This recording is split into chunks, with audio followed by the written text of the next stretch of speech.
오늘 본문은 하나님께서 기드온을 불러서 이스라엘의 사사, 지도자로 세우는 장면을 보여주고 있습니다.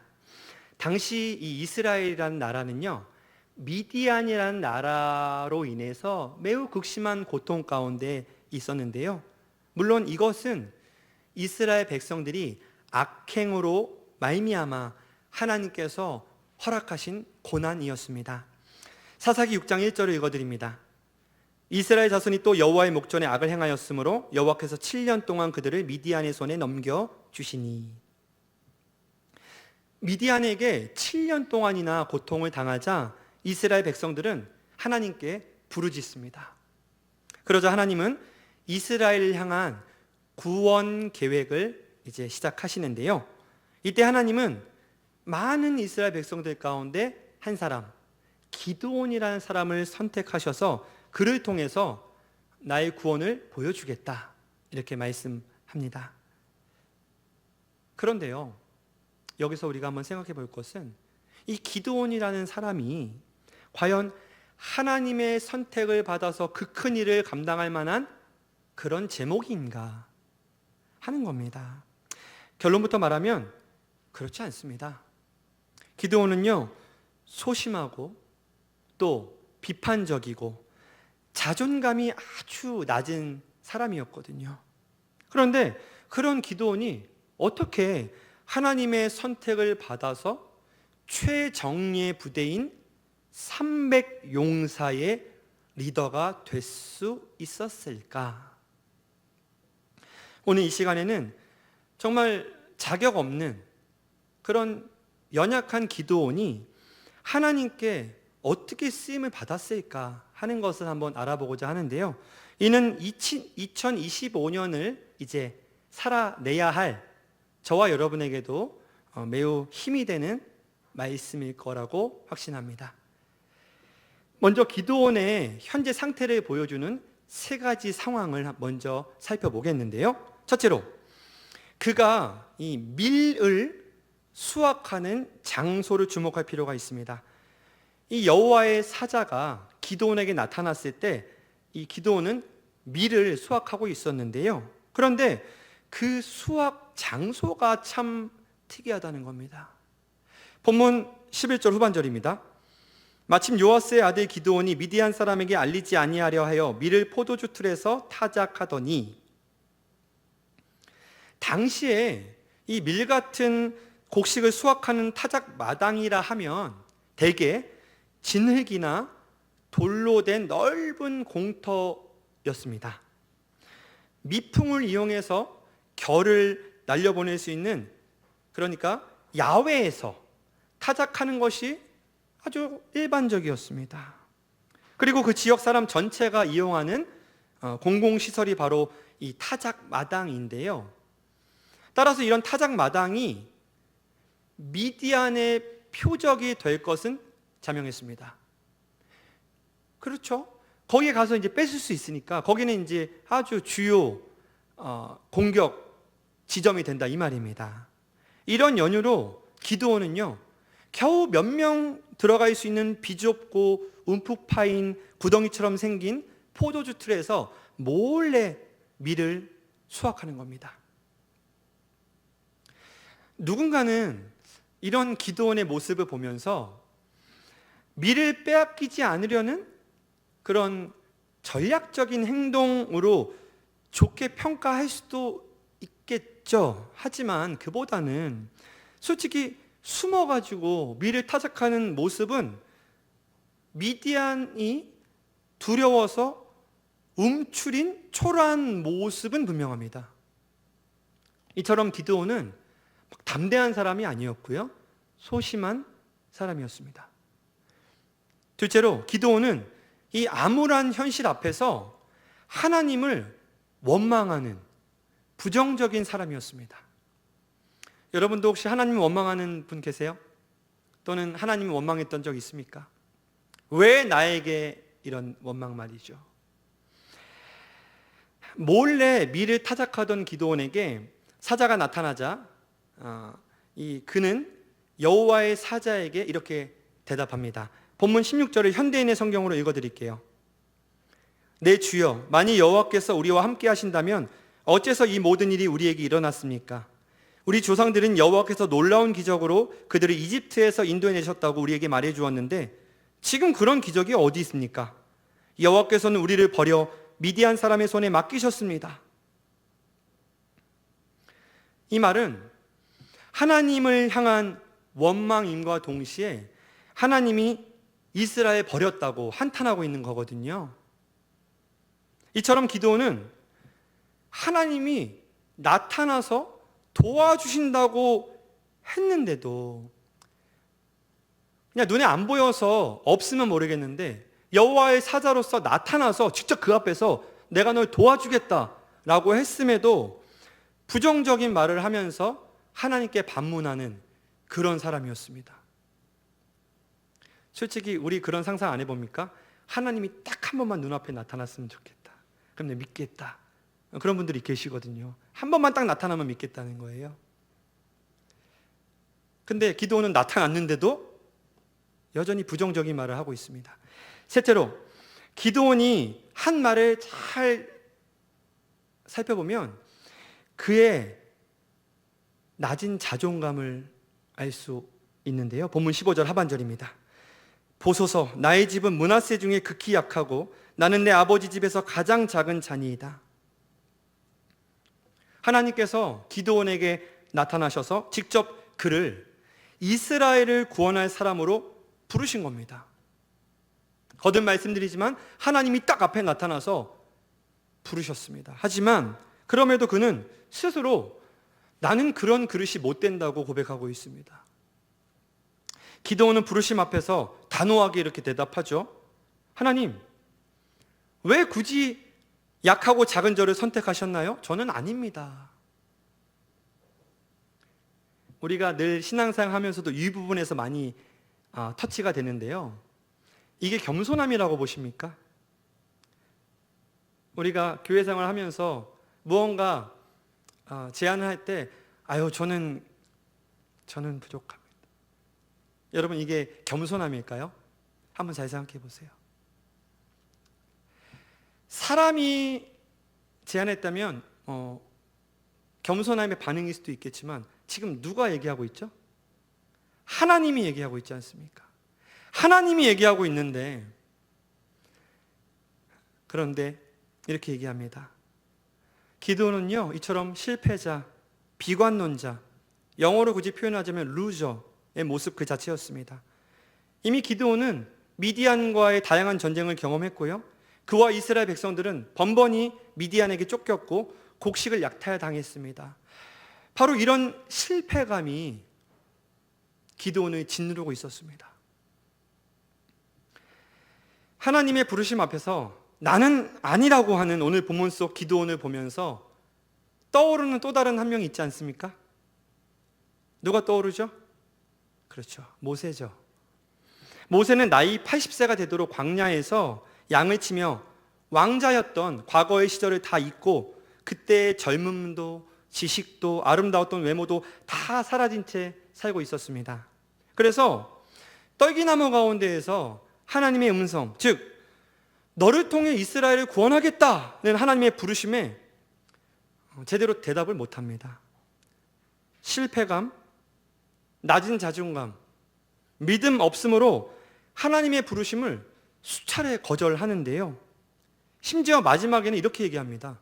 주여, 보낼 자를 좀 보내십시오. 그러나 하나님은 그런 모세에게 약속하시죠. 출애굽기 3장 12절 전반절입니다. 하나님이 이르시되 내가 반드시 너와 함께 있으리라. 모세는요, 그의 능력과 상관없이 결국 하나님이 함께 하심으로 인해서 출애굽의 역사를 이뤄내고요, 하나님의 큰 구원의 지도자로 활약했다는 것을 우리는 다 알고 있습니다. 이 대목에서 우리가 알 수 있는 것은 모세나 기드온처럼 연약해졌고 실패를 경험했고 작고 별 볼 일 없는 사람, 그런 상태의 사람일지라도 하나님이 함께 하시면 큰 구원의, 큰 역사의 통로로 얼마든지 쓰일 수 있다는 것입니다. 어쩌면 작고 연약하기 때문에, 작고 보잘것없기 때문에 하나님이 그런 사람을 통해서 역사하실 때 그 사람이 아니라 하나님이 더 크게 드러나시고 더 크게 영광 받으시는 거죠. 고로 하나님은 강한 자를 부르시는 것이 아니라 연약하고 약한 자를 부르십니다. 오늘 본문 속 기드온처럼 실패한 자, 자존감이 낮은 자, 하나님이 부르십니다. 오늘 본문 속 기드온, 바로 그와 같은 사람을 하나님은 부르십니다. 소심한 기드온과는 반면에 하나님은 기드온을 찾아오셨을 때부터 놀라운 말로 그에게 힘을 주시는데요. 본문 12절입니다. 여호와의 사자가 기드온에게 나타나 이르되 큰 용사여 여호와께서 너와 함께 계시도다 하매. 여기서 큰 용사라는 이 단어에는 하일 깁보르라는 언어가 쓰였는데요. 뜻은 강하고 능력 있고 힘센 용사, 장군, 이런 뜻입니다. 아니, 숨어서 미를 찾아가고 있는 소심한 기드온에게 큰 용사가 웬 말입니까? 이게 가당한 말인가요? 우리는 성경이니까 아멘, 아멘 거룩하게 읽지만 한번 상상을 해보십시오. 저는 이 부분을 묵상하다가 기드온님에겐 정말 죄송한데 좀 웃음이 터져 나왔습니다. 나중에 천국 가면 저에게 뭐라고 할지 모르겠지만 사실 저는 좀 웃음이 나왔습니다. 너무 말이 안 되잖아요. 몰래 숨어서, 그죠? 찾아가고 있는 기드온에게 큰 용사라? 아무리 봐도 어울리지가 않습니다. 하지만 하나님은 이미 그를 그렇게 부르시고 인정하십니다. 마치 이 감정적이고 또 이랬다 저랬다 하는 베드로 아시죠? 주님을 3번이나 부인할 예정이던 베드로를 예수님 뭐라고 하셨습니까? 내 위에 교회를 세우리니 음부의 권세가 하지 못할 것이다. 너는 반석이다. 말씀하시잖아요. 분명히 나중에 말도 안 되는 짓을 하는데, 근데 하나님은 또 그렇게 부르지 않습니다. 주님은 그렇게 부르지 않으셨습니다. 아무튼 그 후에도 하나님은 한사코 거절하는 기드온에게 너를 통해서 이스라엘 민족을 미디안의 손에서 구원하겠다, 이렇게 말씀하십니다. 이제 너를 통해 하나님의 구원 역사를 이루시겠다고 하십니다. 그러자 기드온은 자신의 약함과 자금을 호소하면서 내가 무엇으로 이스라엘을 구원합니까? 이렇게 또 반문합니다.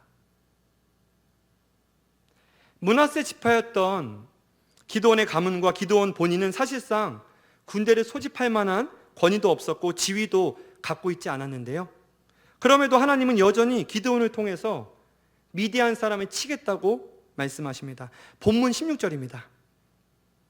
여호와께서 그에게 이르시되 내가 반드시 너와 함께하리니 내가 미디안 사람 치기를 한 사람을 치듯 하리라 하시니라.